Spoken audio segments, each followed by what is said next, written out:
Welcome to another Pox Nora expansion preview. We are joined once again by lead designer Sokolov to go over some of the runes and content that you can expect in expansion 28. I'm excited to introduce expansion 28, Spirits Beyond, to you today. We've concluded the Lim arc with Visions of Amareth, following the failed Nefari invasion and causing the Lim to go into hiding. And while this expansion will still deal with some of the consequences of those events, the name of this expansion alludes to the presence of the Arroyo, a new kind of spirit elemental, into the realm of Pox. We saw the first of their kind in the Arroyo Echo. With Spirits Beyond, the Arroyo will now arrive in full force, chasing their prey, the Jin, who escaped their clutches by escaping to our realm. In this expansion, there will be a number of split runes. These, however, have been largely designed to be playable in full faction decks. At the same time, there will still be a number of full faction runes for each faction. Here we have one of the Arroyo, the Rift Lord.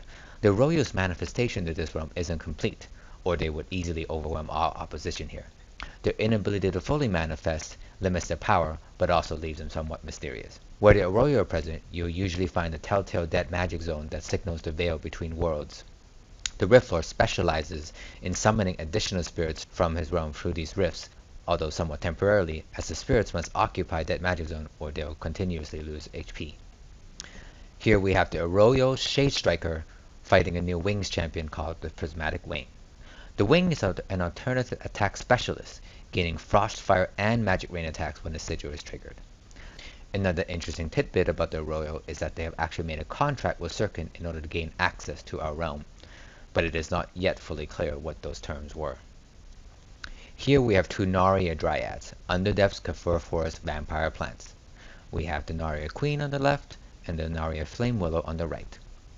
Lore-wise, they represent new growth in the forest, born from the ashes of the burnt forest left behind by the Nefari invasion. Mechanically, they will steal from enemies and buff themselves at the same time.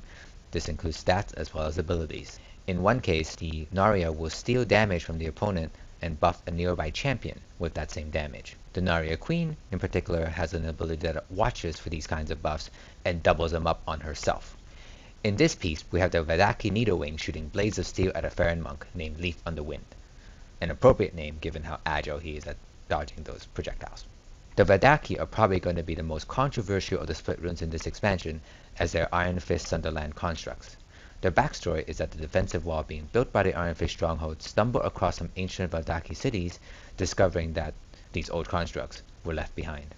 The Leaf on the Wind is a Farglosh Swamp Savage Tundra monk, and there are a number of other monks fitting that particular split in this series. The premise is that the monks of the swamp and the martial artists of the tundra saw common ground and began cross-training their disciplines, resulting in a new way of martial artists from Farrons to Snaptooth.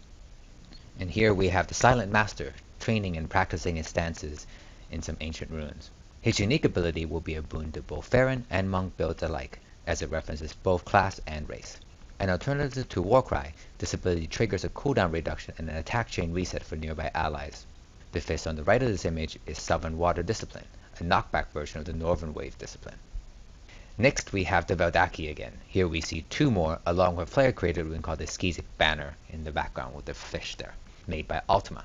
The evidence from the Valdakk II cities appear to reveal that dwarves and Draxar coexisted there, and perhaps the Skizik were originally created via this experimentation of construct and mutations. And finally, I leave you with this image, the Mother of Thrawn, coming with the midterm.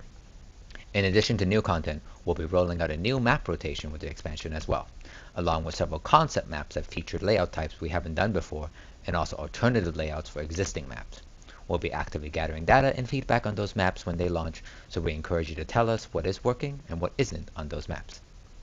We've also done a pass on range champions, and in general there's been a tap-in efficiency for most of them. Some were buffed as a result of this, but most lost a touch of damage or had a small cost increase. Dodge should now be capped at rank 1 for range champions, and there have been various buffs to themes as well. For example, reducing the number of regen 1 to 3 lines on some SL runes. Finally, some work has also been done on passive champions. These specifically targeted offensively focused passive champions, so they now pay a more appropriate amount of Nora for their offensive potential. Expect these adjustments to be ongoing.